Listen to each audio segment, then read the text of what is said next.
శ్రోతలకు నా హృదయపూర్వక నమస్కారములు.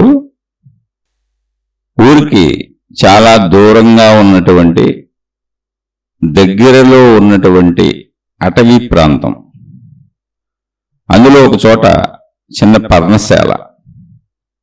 ఒక వ్యక్తి బయట ఊడుస్తున్నాడు, అదంతా శుభ్రం చేస్తున్నాడు. అక్కడికి ఎవరో ఒక సందర్శకుడు వచ్చాడు, ఆయన్ని చూశాడు. ఆయన ఒక సాధువు వలె వస్త్రధారణలో ఉన్నాడు. చక్కగా పర్ణశాల చుట్టూ తుడుస్తున్నాడు. ఏకాంతంగా ఒక్కటే ఉన్నటువంటి పర్ణశాలది, అదంతా శుభ్రం చేస్తూ తుడుస్తున్నాడు. ఈ వచ్చినటువంటి వ్యక్తి ఊరికి సంబంధించిన గ్రామంలోని వ్యక్తి. అక్కడెవరో సాధువులు ఉంటున్నారు, వాళ్ళు అటవీ ప్రాంతంలో ఉంటారు అని చెప్పుకుంటుంటే చూద్దామని వచ్చాడు. వస్తే ఈ వ్యక్తి అదంతా శుభ్రం చేస్తున్నాడు, చక్కగా అక్కడంతా ఊడుస్తున్నాడు, తుడుస్తున్నాడు. తర్వాత కొంచెం అక్కడ మట్టి పైకి లేవకుండా నీళ్లు జల్లాడు. ఆ పరిసర ప్రాంతాలన్నీ శుభ్రం చేశాడు. చిన్న చిన్న మొక్కలు పెంచుతున్నారు, పూల మొక్కలు అవన్నీ ఉన్నాయి, చిన్న చిన్న కూరగాయల మొక్కలు ఉన్నాయి, వాటన్నింటికి నీళ్లు పోసాడు. ఇతను చూస్తున్నాడు. ఆ శుభ్రం చేస్తున్న అతను కూడా ఈ వ్యక్తిని చూశాడు. చూసి సైగ చేశాడు, కాసేపు ఉండు, పని చేసుకొని వస్తాను. అలాగనే ఈ వచ్చినటువంటి వ్యక్తి అక్కడ ఉన్నాడు, సందర్శకుడు. ఈయన అన్ని పనులు చేసుకున్నాడు, శుభ్రం చేసుకున్నాడు. కుటీరం లోపలికి వెళ్ళాడు, అక్కడ కూడా అన్ని శుభ్రం చేసుకున్నాడు. మొత్తం శుభ్రతా కార్యక్రమాలు అన్నీ అయిపోయినాయి.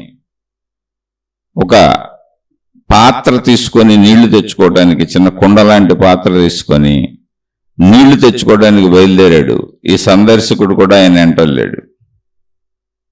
ఆయన రమ్మని సైగ చేశాడు. ఈ సందర్శకుడు కూడా ఆయన వెంట వెళ్ళాడు. వెళుతూ దారిలో మాట్లాడుకుంటున్నారు. దగ్గరలోని నదీ ప్రవాహం ఉంది. అయ్యా, నేను మిమ్మల్ని దర్శిద్దామని వచ్చాను.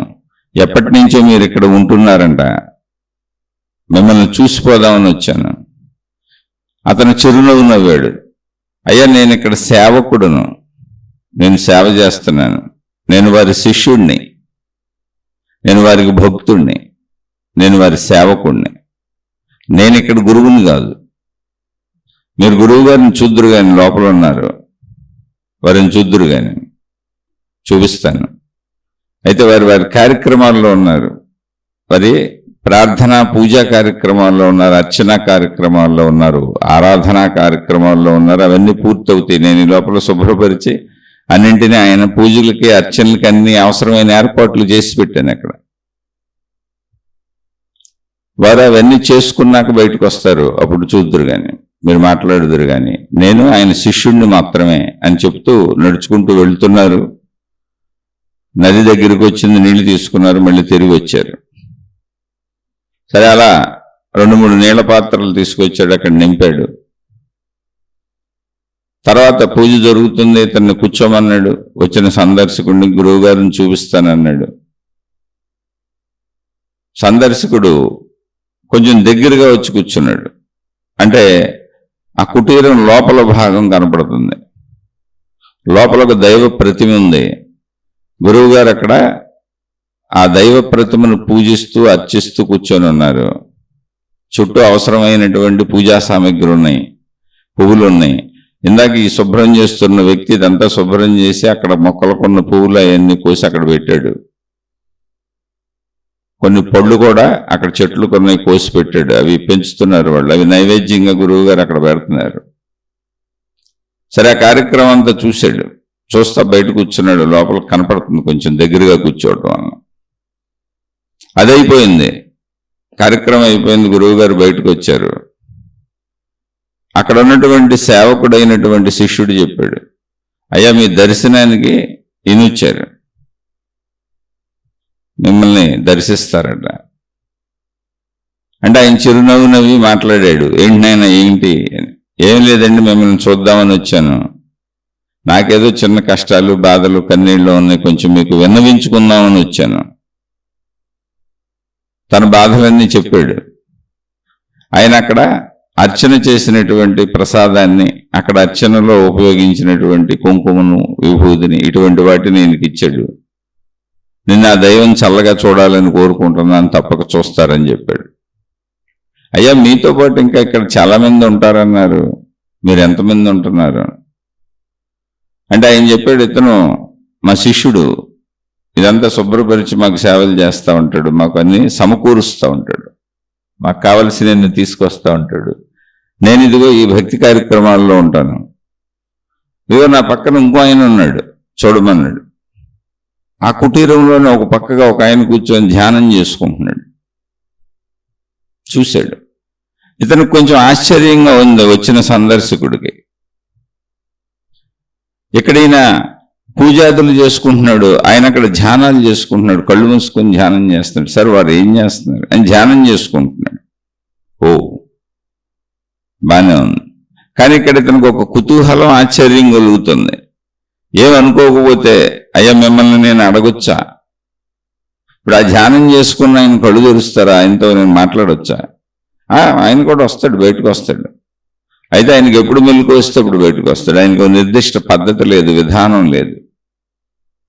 ధ్యానంలోంచి ఎప్పుడు బయటకు వస్తే అప్పుడు వస్తాడు బయట. నాదంతా క్రమశిక్షణ, ఒక విధానం ఉంటుంది, ఒక పద్ధతి ఉంటుంది. ఈ సాంప్రదాయాల పద్ధతులన్నీ పాటిస్తాను. ఎందుకంటే ఇక్కడ ఈ దైవానికి అన్ని సేవలు చేయాలి నేను.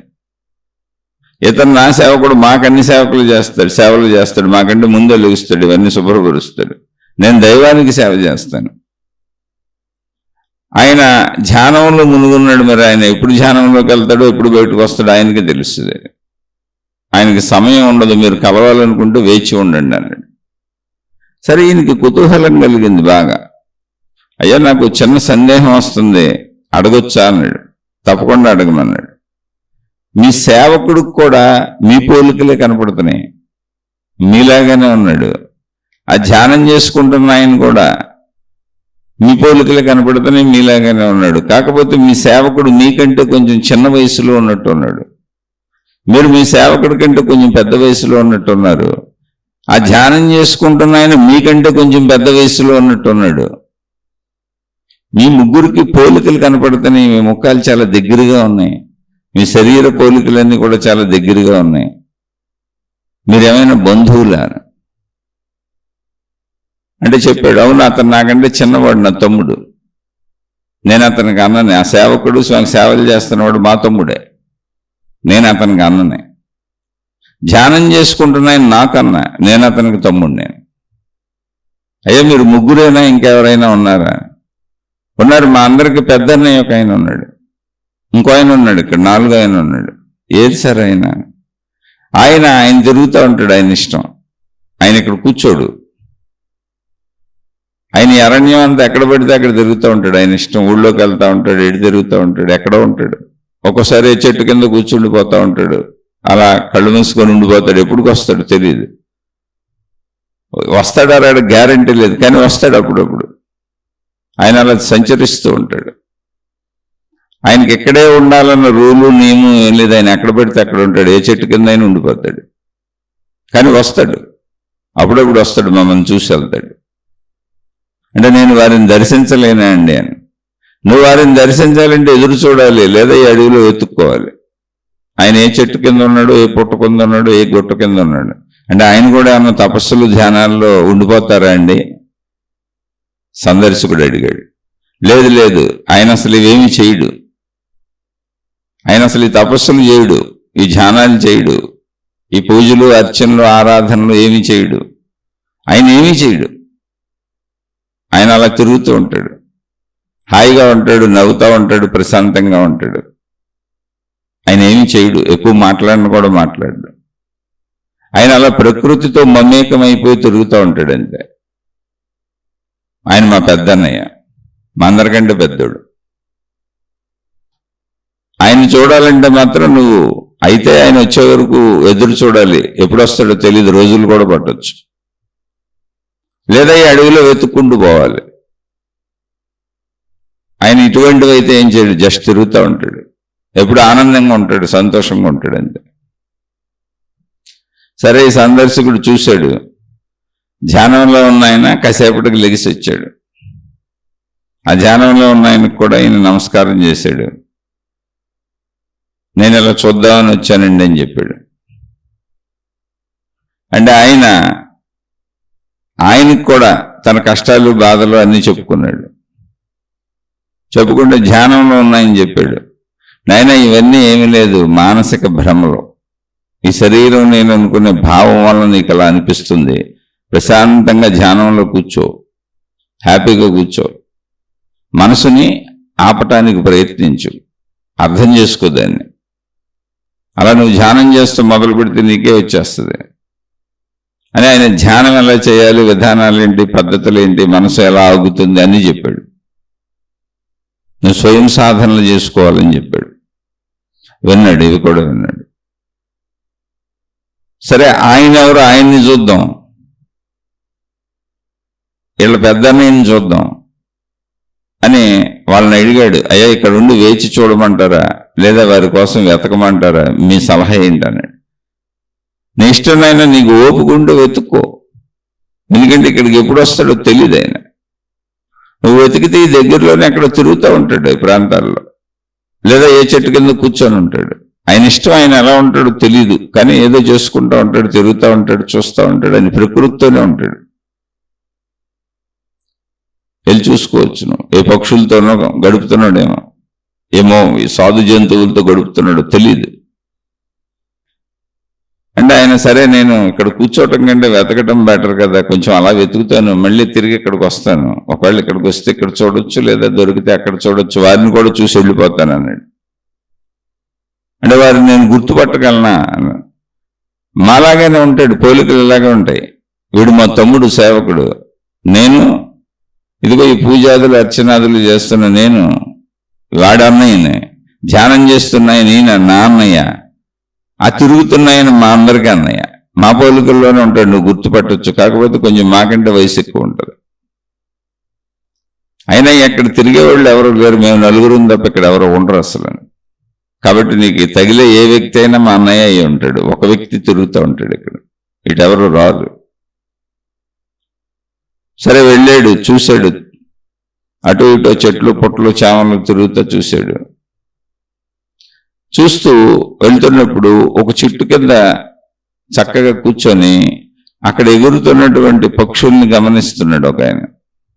ఆ పక్షులు అటు ఇటు ఎగురుతూ ఆడుకుంటున్నాయి, అక్కడ ఏదో కొమ్మల మీద కోసుకుంటున్నాయి, చిన్న చిన్న పళ్ళని అలా కొట్టుకు తింటున్నాయి, చిగురాకులు కోసుకు తింటున్నాయి. అలా ఆనందంతో చూస్తున్నాడు అంతే. ఈయన దూరం నుంచి ఆయన చూస్తూ వెళ్ళాడు. ఆయన అసలుకి ఈయన తలంపులో లేడు, ఈయన పట్టించుకోలేదు. ఆయన ఆ పక్షులు, చాలా పక్షులు ఉన్నాయి అక్కడ, ఆ చెట్టు నిండా పక్షులే ఉన్నాయి, ఎదురుగా చాలా పక్షులు ఉన్నాయి, చాలా చెట్లు ఉన్నాయి, కొన్ని పళ్ళు కొరుకుతున్నాయి, కొన్ని ఆడుకుంటున్నాయి, కొన్ని కొమ్మలు కొరుక్కుంటున్నాయి, అటు ఇటు ఎగురుతున్నాయి. వాటి కిచకిచ శబ్దాలు, వాటి కిలకిల రావాలు, వాటి కూతలు, అవి చేసే శబ్దాలు వింటూ ఈయన ఆనందిస్తున్నాడు.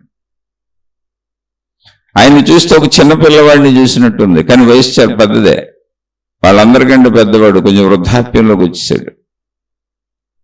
కానీ ఆయన ఏదో మమేకమై ఉన్నాడు, అన్నింటినీ అలా పక్షుల్ని గమనిస్తున్నాడు. అదేంటి పక్షుల్ని చూసి అలా ఉండిపోయాడు, అలాగే గమనిస్తున్నాడు చిన్నపిల్లవాళ్ళ. చిన్నప్పుడు చిన్నపిల్లలు పక్షుల్ని చూసి అలా ఆశ్చర్యపోతూ ఉంటారు. చిన్నప్పుడు పక్షి బొమ్మలను చూసి కూడా ఆశ్చర్యపోతారు, చిన్న చిన్న బొమ్మలను చూసి కూడా ఆశ్చర్యపోతారు. నిజంగానే పక్షులు ఆ పిల్లలు కనపడితే చాలా ఆశ్చర్యపోతారు.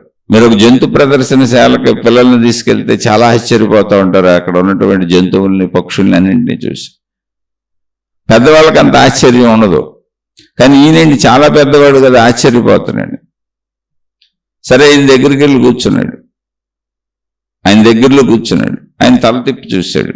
ఎవరో వచ్చిన అలికిడైతే తల తిప్పి చూశాడు. ఈయన నమస్కారం చేశాడు. వాళ్ళందరూ ఏదో సాధనలో ఉన్నారు, పాపం ఈయనకి ఆ సాధనలు ఏమి లేవు అనుకుంటా.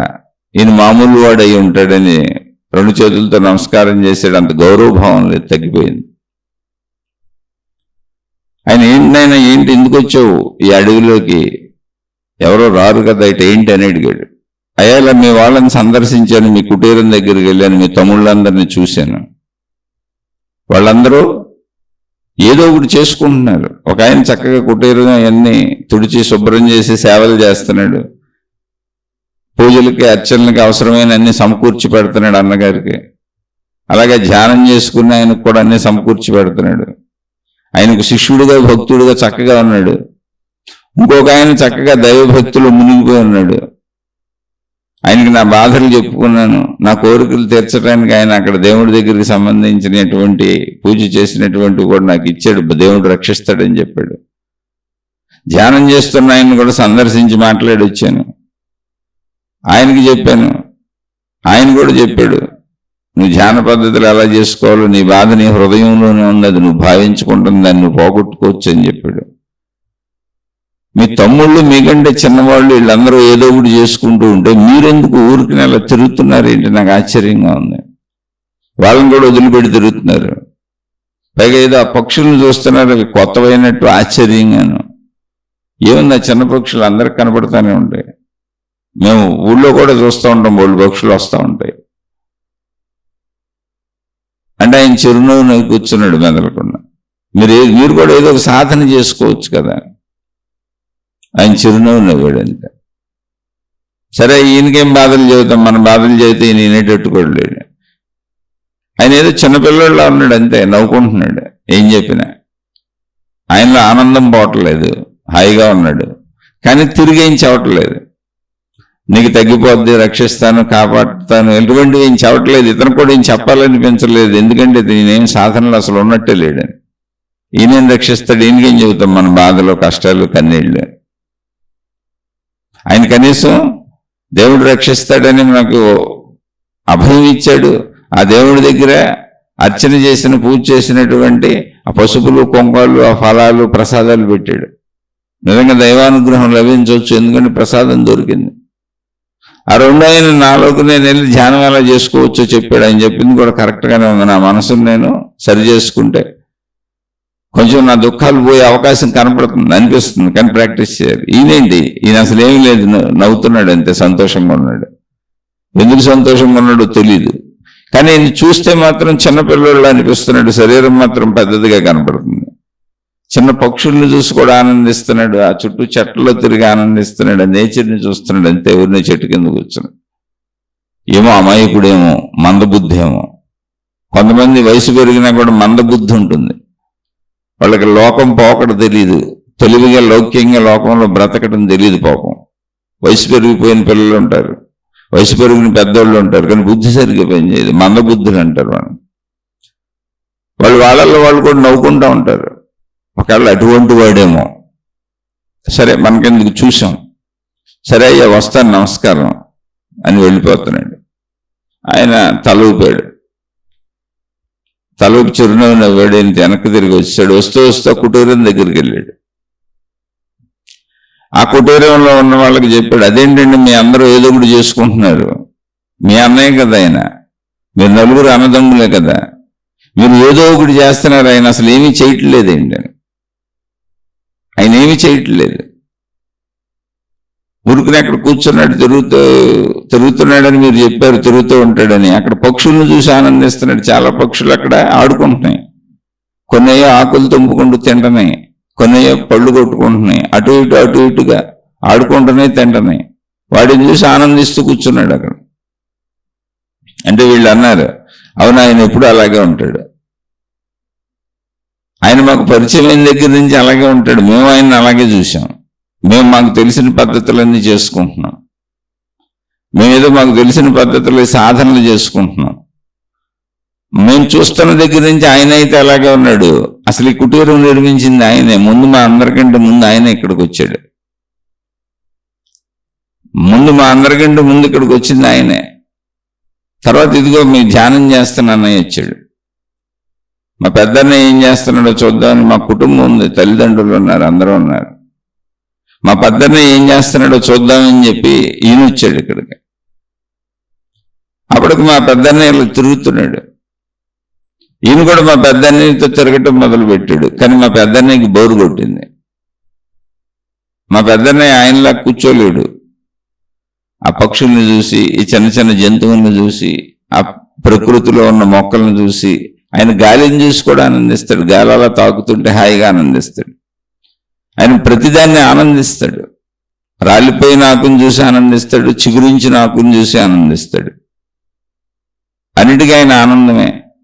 మా పెద్దన్నయ్య పాపం ఇప్పుడు వచ్చిన ఈ ధ్యానం చేసుకునే అన్నయ్య ఆయన్ని అనుసరించలేకపోయాడు, బోరు కొట్టింది. ఎందుకు ఇతను ఇలా తిరుగుతున్నాడు? ఆ విషయం ఆయనకి చెప్పాడు.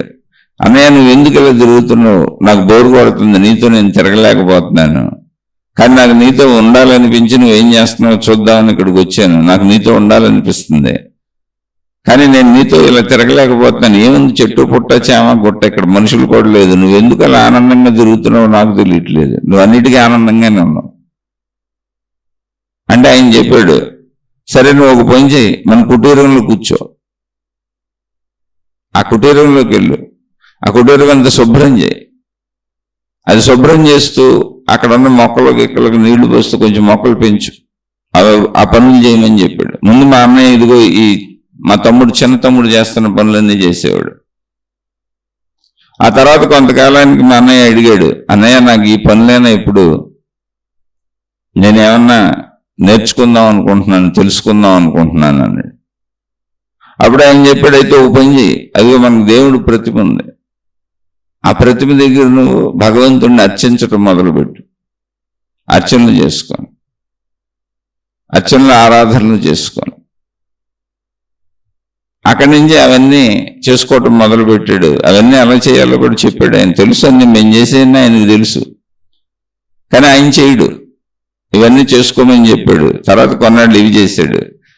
తర్వాత మా అన్నయ్య అడిగాడు, అన్నయ్య ఎప్పుడు ఈ దైవారాధనలు అర్చనలేనా అంటే, అయితే ఒక పని చేయి, ధ్యానం చేయి అని అది చెప్పాడు. అది ఎలా చేయాలో చెప్పాడు. ఇప్పుడు ఈయన ధ్యానం చేసుకుంటున్నాడు.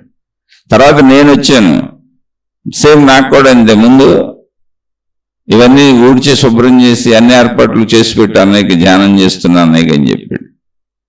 తర్వాత నన్ను మళ్ళీ పూజలు, నాకు కూడా బోరు కొట్టింది, అన్నయ్య అంతసేపు సేవలు చేయటమేనా ఏంటని అడిగాను. అప్పుడు అదిగో దైవ ప్రతిమ చూపించాడు, దేవుణ్ణి ఎలా ఆరాధించాలో అర్చించాలో చెప్పాడు. అవన్నీ చేసుకుంటున్నాను, చాలా సంతృప్తిగా ఉంది నాకు. తర్వాత మా చిన్న తమ్ముడు వచ్చాడు, ఈ మధ్యన వచ్చాడు. ప్రస్తుతం వాడిని సేవలు చేయమన్నాడు, కానీ ఆయన ఇవన్నీ ఎందుకు చేయడో మాకు తెలియదు. అయితే ఒకటి మాత్రం తెలుసు, ఆయనకి మాకులాగా ఏమీ అవసరం లేదు. ఆయనకి మేము చేసినవన్నీ తెలుసు. ఎందుకంటే ఆయన మొదట వచ్చి మొత్తం ఈ కుటీరం నిర్మించుకొని సేవలు చేసుకుంది ఆయనే, ఇక్కడ దేవుడు ప్రతిమని పెట్టుకుంది ఆయనే, ఆ ధ్యానం ఎలా చేయాలో చెప్పింది ఆయనే. ఇవన్నీ ఆయనకి తెలుసు, కానీ ఆయన చేయడు. ఆయన ఎందుకు చేయట్లేదో మాకు తెలియదు, కానీ మేము చేస్తున్నవన్నీ ఆయనకు తెలుసు. మేము చేస్తున్న వాటిలో తప్పులు ఉంటే సరి చేస్తూ ఉంటాడు, మళ్ళీ మేము అడిగితే చెబుతూ ఉంటాడు. ఇప్పుడు మా అందరికి మార్గదర్శనం ఆయనే చేస్తూ ఉంటాడు, కానీ ఇవన్నీ ఎందుకు చేయడం మాకు తెలియదు.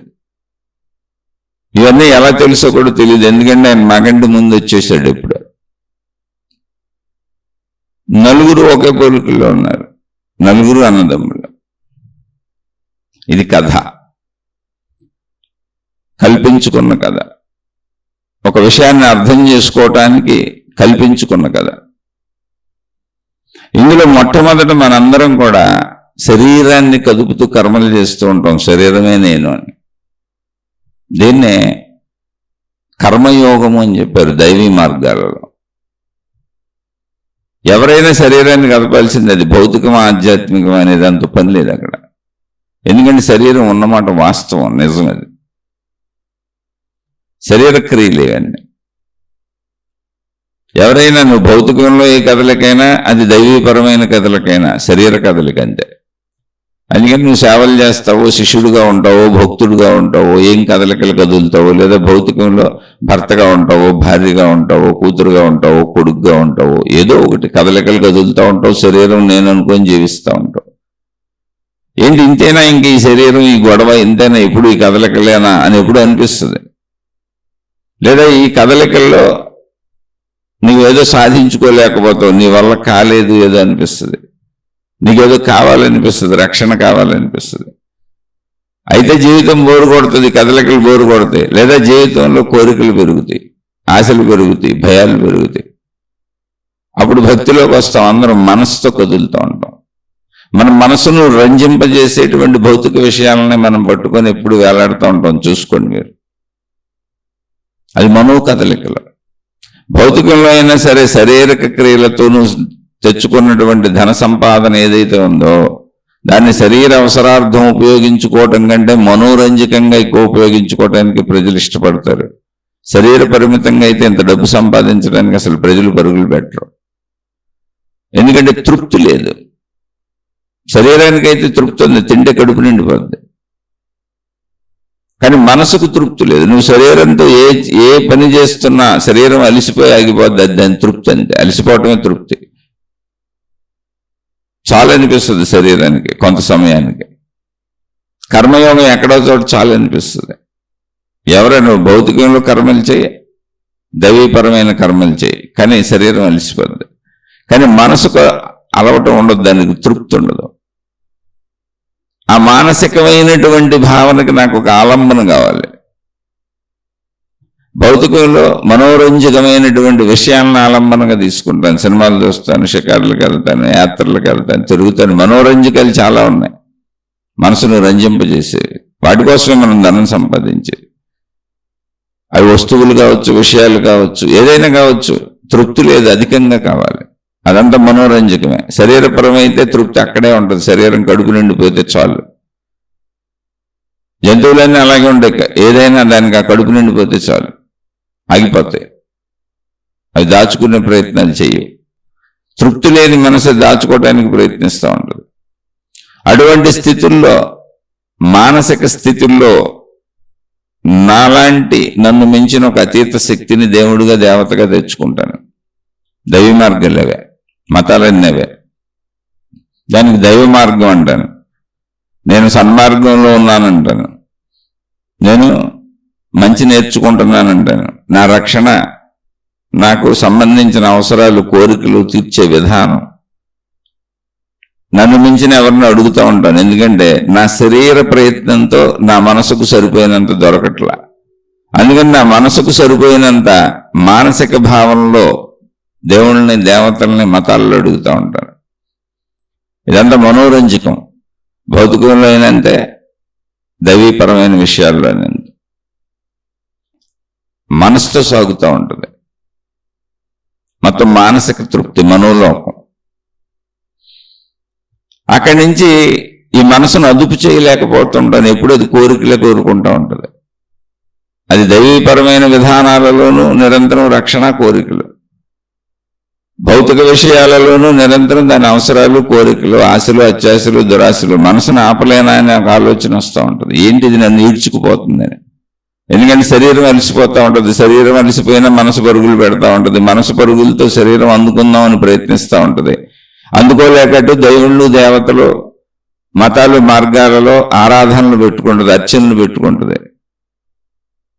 రకరకాల పద్ధతులు, విధానాలు, ఆచార సాంప్రదాయాలు పెట్టుకొని నేను నా స్వప్రయత్నంతో పొందలేనిదేదో దైవ సహాయంతో పొందుదాం అనేటువంటి విధానంలోకి వెళ్తే దాన్ని ప్రోత్సహించే గురువులు, మహాత్ముల బోళ్ళు మంది ఉంటారు అక్కడ. మాతాజీలు, మత పెద్దలు అందరూ ఉంటారు. వాళ్ళు కూడా అవును ఇది నిజమే, నిన్ను మించిన శక్తి నిన్ను కాపాడుతుంది, రక్షిస్తుంది, నీకు సర్వం సమకూరుస్తుంది అని చెబుతారు. అలా ప్రయత్నించి ప్రయత్నించి ఓడిపోయి గెలిచి, ఓడిపోయి గెలిచి, పొంది పొందక ఎప్పుడూ ఎందుకు భగవంతుడు ఎవడో అర్థం కాదు. అప్పుడప్పుడు వచ్చినవి భగవంతుడు ఇచ్చాడు అనుకుంటా ఉంటాను. ఎప్పుడూ ఎందుకు ఎవడో అర్థం కాక ఆ ఇవ్వనప్పుడల్లా నా కర్మ అనుకుంటాను. ఇలా సాగి సాగి ఎప్పుడూ నాలో జ్ఞాన వికాసం జరుగుతుంది. ఏంటి అసలు ఈ ప్రయత్నం? దేవుడు కరెక్ట్ అయితే ఎప్పుడు ఇస్తాడు కదా. అప్పుడు ఇచ్చింది దేవుడు అయితే ఇప్పుడు ఇచ్చేది కూడా దేవుడు, దేవత అయి ఉండాలి కదా. ఈ మత పెద్దలందరూ చెబుతున్నది కరెక్ట్ అయితే, ఈ మహిమలు, మాయలు, అద్భుతాలు కరెక్ట్ అయితే అవి ఎప్పుడు జరుగుతూనే ఉండాలి కదా. ఒకసారి జరిగి ఒకసారి జరగక, కొందరికే జరిగి కొందరికే జరగక ఎలా ఉంటాయి? ఎప్పుడు జరగాలి, అందరికీ జరగాలి కదా. ఏమో ఈ గందరగోళం మనసులో ఉంది. ఈ మనసును నేను ఆపలేకపోతున్నాను, ఈ గందరగోళం నేను భరించలేను, ఇంకా నా వల్ల కావట్లేదు అన్నప్పుడు నా మనసును ఆపే ప్రయత్నం, నాలోకి నేను ప్రవేశించాను, ధ్యానం చేయమని చెప్పారు. నిన్ను గమనించుకొని, నిన్ను తెలుసుకొని లోపలికి నువ్వు వెళ్ళి ఇంకా బయట వదిలే. బయట ఎలాగే ఉంటుంది. నువ్వు దేవుడి పేరు చెప్పి తిరిగినా, దేవత పేరు చెప్పి తిరిగినా, మతం పేరు చెప్పి తిరిగినా, మార్గం పేరు చెప్పి తిరిగినా, నువ్వు ఏ రకంగా తిరిగినా మనసుతోనే తిరుగుతూ ఉంటావు. ఆ మనసును ఆపలేవు. గందరగోళంగానే ఉంటుంది నీకు. కొత్తలో భక్తి మార్గాలు బాగుంటాయి, దైవ మార్గాలు బాగుంటాయి, మత మార్గాలు బాగుంటాయి. కానీ నీకు రాను రాను రాను రాను అర్థమవుతూ ఉంటుంది అక్కడ కూడా జీవితం మామూలుగానే ఉంది, నేనే ఏదో భావించుకుంటున్నాను. నా ప్రయత్నంతో సహజంగా జరిగేవన్నీ దేవుడు చేశాడు, దేవత చేసింది, గురువు చేశాడు, మాతాజీ చేసిందని వాళ్ళకంట కడుతున్నాను. జరగనివన్నీ నా కర్మ దౌర్భాగ్యము అని నాకు అంట కట్టుకుంటున్నాను. ఈ రెండింటి మధ్య ఘర్షణ నా మనసు, నా తెలివి, నా ప్రజ్ఞ నన్ను ప్రశ్నిస్తానే ఉంది. మరి మహిమలు, మాయలు, అద్భుతాలు ఈ గురువులు దేవుళ్ళు చేస్తే అవి ఎప్పుడు జరగాలి కదా. ఒకవేళ నేను రక్షించారంటే అప్పుడు రక్షించిన వాళ్ళు ఇప్పుడు రక్షించాలి కదా, ఎప్పుడు రక్షించాలి కదా. ఒకసారి రక్షించి ఒకసారి ఎందుకు వదిలేస్తున్నారు తెలియట్లేదు, ఆన్సర్ లేదు. అప్పుడు కొన్నాళ్ళు నా కర్మ అనుకున్నాను, నాలో భక్తి లోపం అనుకున్నాను, నాలో విశ్వాస లోపం అనుకున్నాను, నాలో నమ్మక లోపం అనుకున్నాను. ఎందుకంటే వాళ్ళంతా అలాగే చెప్పారు, మత పెద్దలందరూ అలాగే చెప్పారు. జరిగినప్పుడు నాలో విశ్వాసం పెరిగినట్టు, జరగనప్పుడు నాలో విశ్వాసం తరిగినట్టు. ఎలా నేను ఎప్పుడు విశ్వాసం అదే కలిగి ఉంటాను కదా, పెంచుకోవడం తగ్గించుకోవటం ఉండదు కదా. కానీ వాళ్ళు జరగనప్పుడు నీలో విశ్వాసం తగ్గింది, భక్తి తగ్గిందని చెబుతున్నారు. జరిగినప్పుడు నీలో భక్తి విశ్వాసాలు ఈ స్థాయిలోనే, అందుకే మేము నీకు చేశామని చెబుతున్నారు.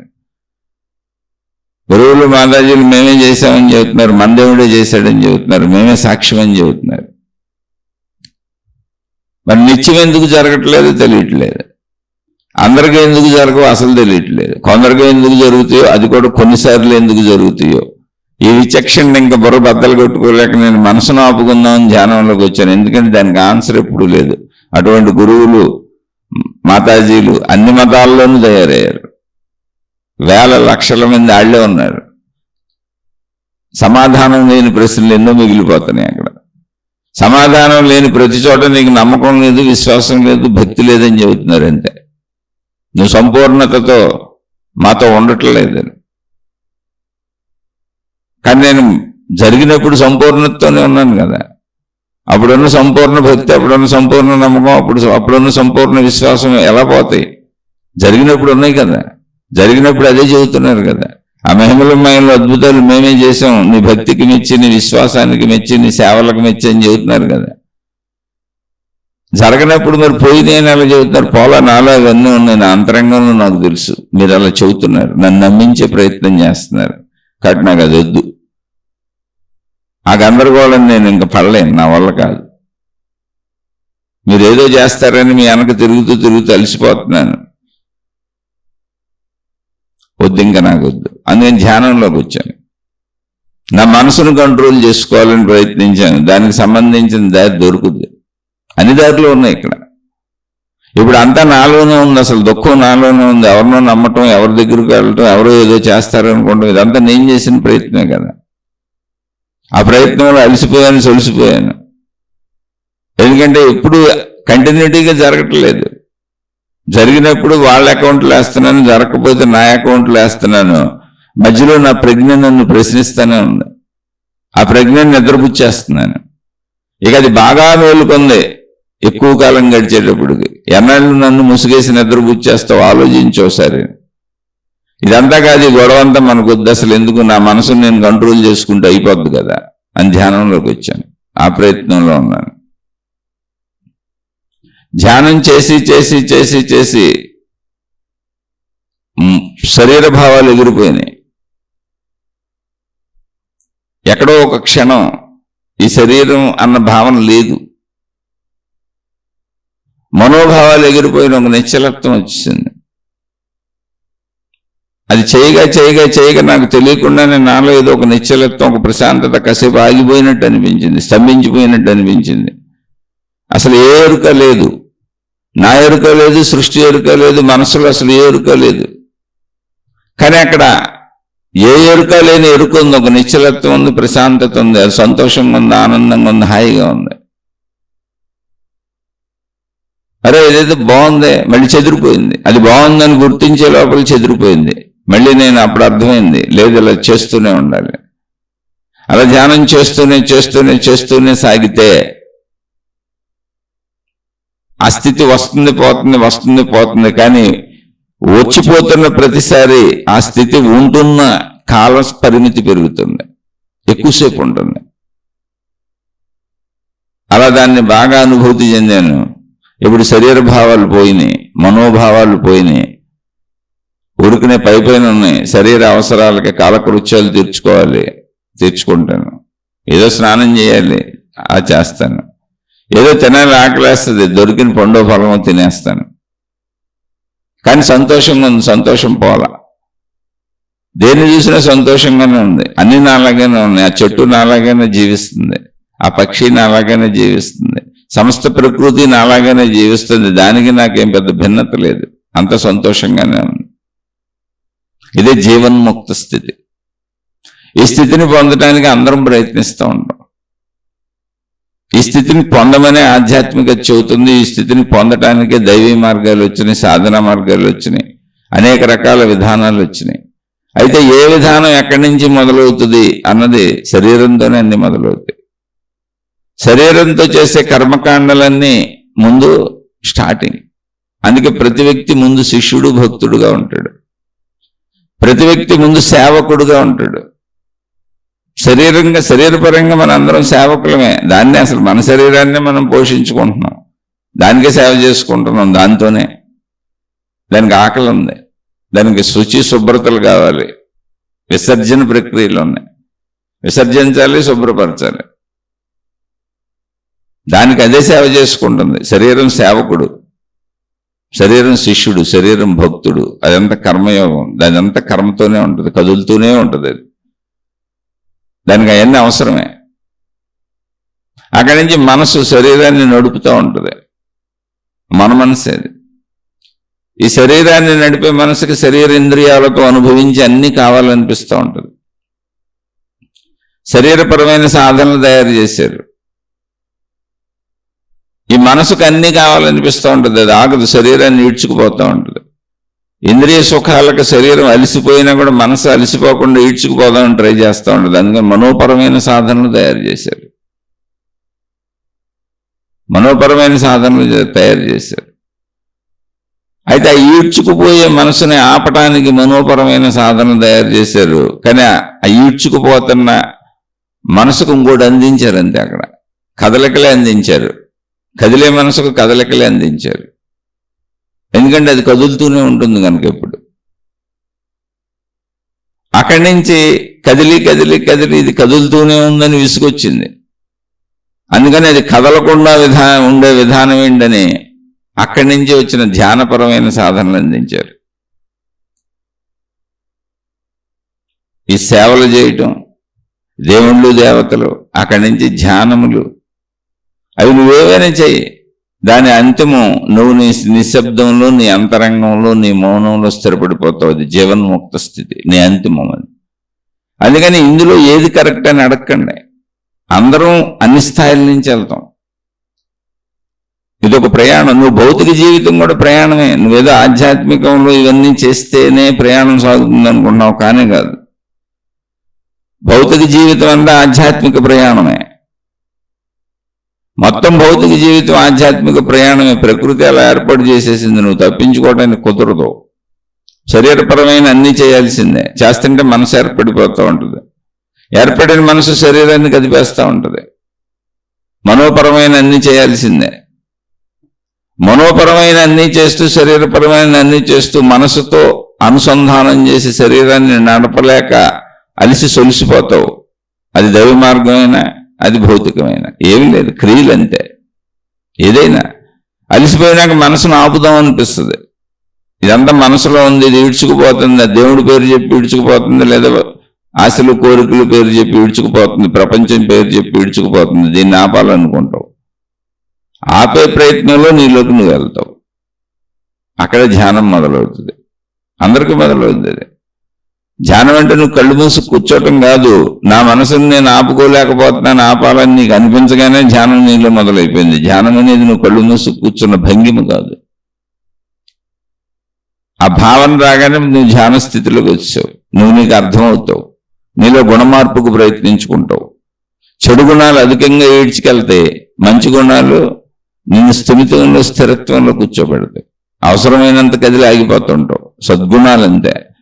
సద్గుణాలు శ్రమగా ఉండవు, సత్కార్యాలు శ్రమగా ఉండవు. దుర్గుణాలు, దుష్కార్యాలు, చెడ్డ పనులన్నీ కూడా చాలా శ్రమగా ఉంటాయి, శ్రమతో కూడుకొని ఉంటాయి. అందువల్ల అలసిపోతుంటాను. సత్కార్యాల్లో కూడా శరీరం వెళ్తే అలసిపోతూ ఉంటాను. అది దైవ కార్యాలనే ఉన్నా ఏదైనా ఆపేయాలనిపిస్తుంది ఒక టైంకి. ఎందుకంటే శరీరం అలసిపోద్ది, మనసుతో సాగలేదు. అందుకని మంచి కూడా ఒక చోట వదిలేయాలి వస్తుంది. దాన్నే మహాత్ములు పుణ్యము బంగారపు సంఖ్యలు, పాపము ఇనుప సంఖ్యలు, 2 సంఖ్యలు అని చెప్పారు. ఎందుకంటే పుణ్యకార్యాల కోసం నువ్వు ప్రయత్నించినా మళ్ళీ ప్రయత్నించి చేయాలి. దానికి అవసరమైన అన్ని సమకూర్చుకోవాలి, డబ్బు సమకూర్చుకోవాలి, సత్కార్యాలకి సంపాదన కావాలి, మనం మంచి పనులు చేయాలంటే అన్నీ కావాలి. చెడ్డ పనులైనా మంచి పనులైనా కదలికలు ఒకటే. చెడ్డ పని బాగా భారంగా ఉంటుంది, దాన్ని తిరిగి వచ్చే ఫలితాలు కూడా భారంగానే ఉంటాయి. మంచి పని తేలిగ్గానే ఉంటుంది, కానీ మంచి పనులు కూడా శరీరం అలసిపోద్ది. దానికి తిరిగి వచ్చే ఫలితాలు మంచిగా రావచ్చు, కానీ శరీరం ఎన్నెన్నో అనుభవిస్తుంది. అది కూడా శరీరానికి అలసటగానే ఉంటుంది. 2 సంఖ్యలే. ఈ స్థితి నా అంతటా నాకు అర్థమైనప్పుడు నా మనసు నాపడానికి నేనే ధ్యానంలోకి పోతాను. నాకు అర్థమైపోద్ది, నాకు అర్థమైపోయింది. అటు చెడునో ఇటు మంచనో, అటు పుణ్యమనో ఇటు పాపమనో, అటు కోరికలను ఇటు ఇష్టాలను, ఏదో ఒకటి కదిలి కదిలి అలసిపోతున్నాను. ఇంకా ఈ అలసిపోవడం నా వల్ల కాదు, నేను చేయలేను. నన్ను నేను నిగ్రహించుకోవాలని అర్థమవుద్ది. అప్పుడు నేను ఆలోచన మొదలైనప్పుడే ధ్యానం నేను కూర్చున్న భంగిమ కాదు. నాలో చెడును పోగొట్టుకొని మంచిని పెంచుకొని ఆ మంచిలో కూడా స్థిరతతో ఉండాలి.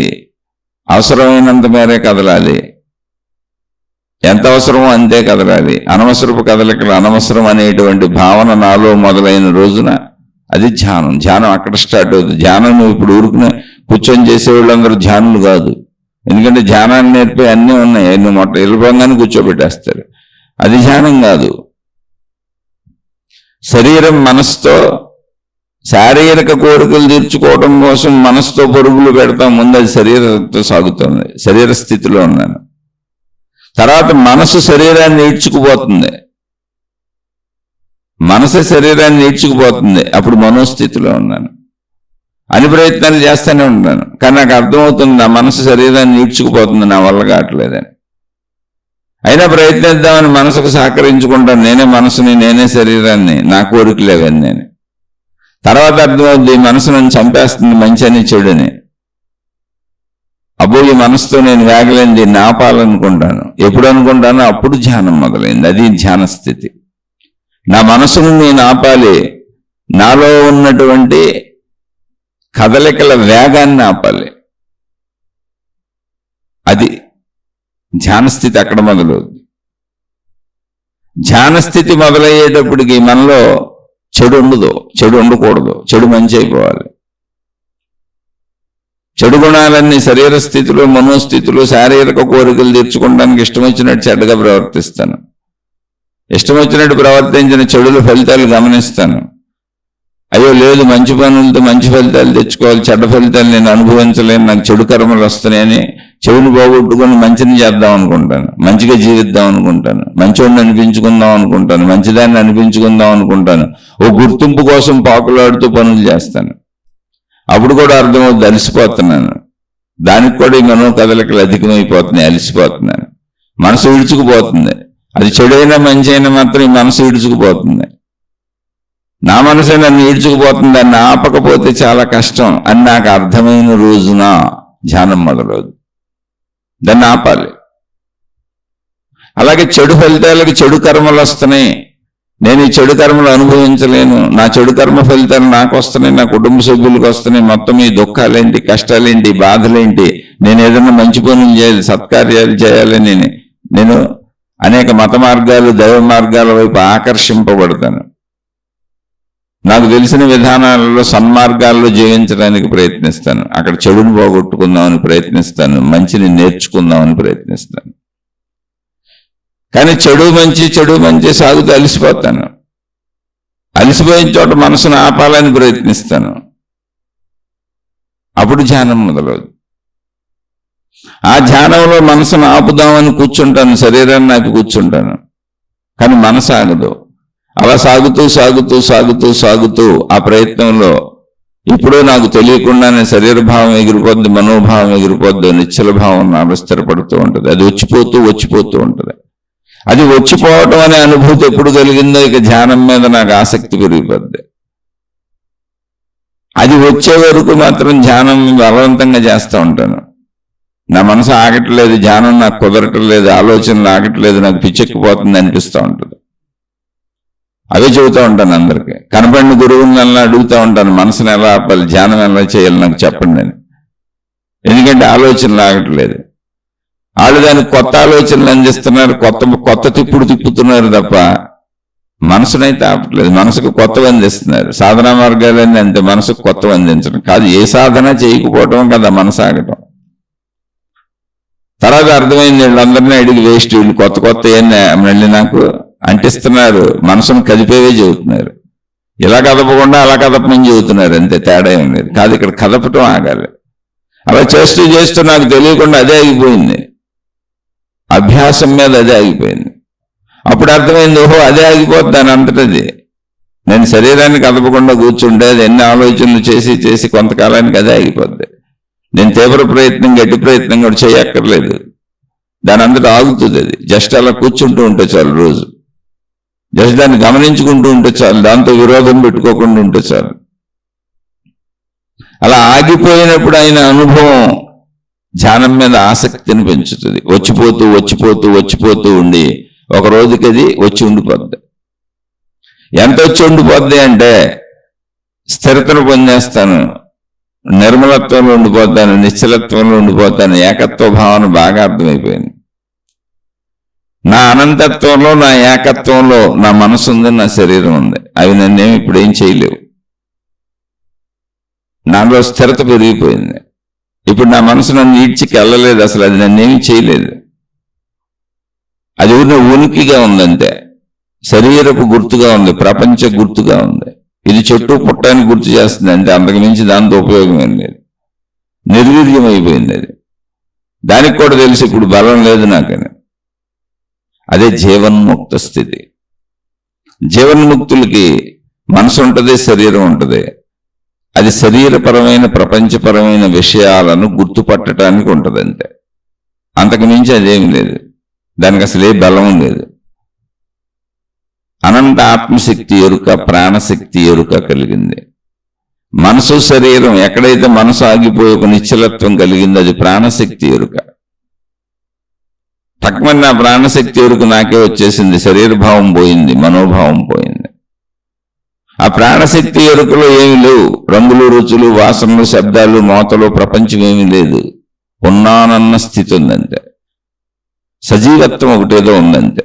ఆ సజీవత్వపు ఎరుక ఉంది, అది అనంతంగా ఉంది, అది శాశ్వతంగా ఉంది, అది ఆనందంగా హాయిగా ఉంది. ఏ వస్తువు లేకపోయినా, ఏ దృశ్యం లేకపోయినా, ఏ శబ్దం లేకపోయినా, ఏ మోత లేకపోయినా, ఏ మనిషి లేకపోయినా, అసలు సృష్టి లేకపోయినా అక్కడ ఆనందం ఉంది, అది ఆనందంగా ఉంది అంతే. దానిలోంచి తర్వాత ఇదంతా కనపడుతుంది, ఈ సృష్టి కనపడుతుంది. దానిలో నా మనసు ఉంది, దానిలో నా శరీరం ఉంది, దానిలోంచి ఇదంతా కనపడుతుంది, దానిలోంచి జీవిస్తున్నాను. జీవన్ముక్తుడు. ఇది పెద్ద అద్భుతమైన విషయం కాదు, అంత గొప్ప విషయము కాదు. దీన్ని ఎవరైనా పొందొచ్చు, ఎప్పుడైనా పొందొచ్చు, ఎక్కడైనా పొందొచ్చు, కానీ ప్రయత్నం జరగాలి. అందుకని సాధనా విధానాలన్నీ ఇందాక కథలో చెప్పుకున్న సేవకుడి నుంచి మొదలవుతాయి.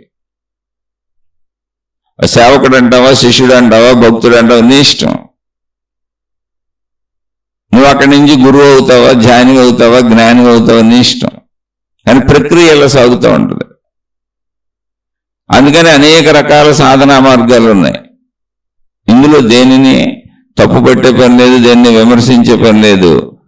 ఎక్కడున్నోళ్ళకి అక్కడప్పుడు సత్యం అనిపిస్తూ ఉంటుంది అంతే.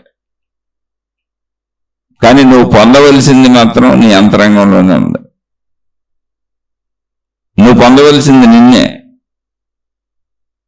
నువ్వు పొందవలసింది సంపూర్ణంగా నిన్నే. నువ్వు బయట వాటిని పొందుతున్నంత కాలం నిన్ను నువ్వు కోల్పోతున్నావు. నిన్ను బయట నుంచి నువ్వు బయటికి పంపించేసుకుంటున్నావు, బయట చూసుకుంటున్నావు. అయితే అది సృష్టి విధానం. శరీరం ఉన్నంత వరకు బయట అవసరాలు ఉంటాయి, ఆకలి దప్పులు ఉంటాయి. ఆ సత్యత అర్థమైనప్పుడు శరీర భావం సామాన్యమైపోద్ది, మనోభావం సామాన్యమైపోద్ది. జస్ట్ అది ప్రాపంచిక ఎరుకకు పనికొచ్చేలా ఉంటుంది అంతే. అందుకే జ్ఞానులు జీవన్ముక్తులు ఊరికినే అవసరాలు తెచ్చుకొని ఆగిపోతారు. ఇది పెద్ద అద్భుతమైన స్థితులు ఏం కాదు ఇవి పొందటం. కానీ ఇది ఎందుకు చెబుతున్నామంటే సాధనా మార్గాల్లో ఇరుక్కుపోకండి. ఎక్కడుండే ఆ స్థితిలో సిన్సియర్గా చేసుకోండి. కానీ దాని నుంచి పై స్థితి ఉంది, దాని నుంచి ముందుకెళ్ళాలి. తక్కువగా ఎక్కువగా కాదు, నిన్ను నువ్వు పొందాలి. నిన్ను నువ్వు పొందడానికి ముందు నువ్వు శరీరం అనుకుంటున్నావు కాబట్టి కర్మలో ఉన్నావు కాబట్టి శరీరంతో అన్ని చెయ్యి. నువ్వు మనసు అనుకుంటున్నావు కాబట్టి మానసికమైనవన్నీ చెయ్యి. నీకు ఆశలు కోరికలు భయాలు బాధలు ఉన్నాయి కాబట్టి అవన్నీ చెయ్యి. అయ్యో మనసు నన్ను ఈడ్చుకుపోతుంది, ఈ మనసును ఆపలేనా అనిపించినప్పుడు ధ్యానం అదే మొదలైపోద్ది ఆటోమేటిక్గా. అప్పుడు ధ్యానం చేయి. ధ్యానం అంటే నన్ను నేను గమనించుకోవటం, నన్ను నేను చూసుకోవటం. ధ్యానానికి ప్రక్రియలు ఏమి లేవు. ఏ ప్రక్రియ చేయకుండా ఉండటం. ఎందుకని మానసిక ప్రక్రియ అయినప్పుడు ధ్యానం ఎందుకు అవుతుంది? మనసును కదపడం ధ్యానం ఎందుకు అవుతుంది? అవదో. ఎలా అవుతుంది? మనసును కదపలేక కదా ప్రయత్నం చేస్తున్నాం. ఈ కదిపి అలిసిపోయి కదా. అయ్యో ఈ మనసుతో శరీరాన్ని కదపలేక, మనసుకు తగినంత వేగంతో ఈ శరీరం వెళ్ళలేక అలిసి సొలిసిపోతున్నాను. అందుకని కదా మనసును ఆపుదామని కదా, మనసులో ఒక స్థిరతను తెద్దామని కదా, మనసుకు ఒక ప్రశాంతతను ఇద్దామని కదా. నా శరీరాన్ని ఎంత కష్టపెట్టకో, నేను పరిగెత్తలేకపోతున్నానని శరీరం ఏడుస్తుంటే కదా ధ్యానం మొదలయ్యేది. మళ్ళీ ఎందుకు దానికి రకరకాల ఊహలు ఇవ్వటం? మనసుకు మళ్ళీ ఊహలు పట్టించటం ఎందుకు? పట్టించినా ధ్యానం అవదు. సాధనా విధానాల్లో కావాలంటే కాసేపు పట్టించుకో, ధ్యానం అవుతుంది. మనసుతో అలిసి సొలిసిపోయాను, మనసుని నేను ఆపాలి. ఆపటం అంటే ఆగదు. ఒక స్థిరత్వాన్ని పొందుతుంది, ఒక ప్రశాంతతను పొందుతుంది, ఒక నిశ్చలత్వాన్ని పొందుతుంది. ఇంకా చెప్పాలంటే మనసు తన స్వస్వరూపమైన ప్రాణశక్తిని, అనంతత్వాన్ని తెలుసుకుంటుంది. ప్రాపంచిక విషయాలను వదిలేస్తుంది, విలువ తగ్గిస్తుంది. వదిలేయడం అంటే మర్చిపోవటం కాదు, విలువ లేనప్పుడు వదిలేసినట్టే కదా. ఒక విషయానికి విలువ లేనప్పుడు వదిలేసినట్టే కదా. ఏ విషయమైనా సరే దానికి విలువ లేనప్పుడు అది వదిలేసినట్టే. విలువ లేని విషయాలు ఎన్ని ఉండేయండి మన చుట్టూ.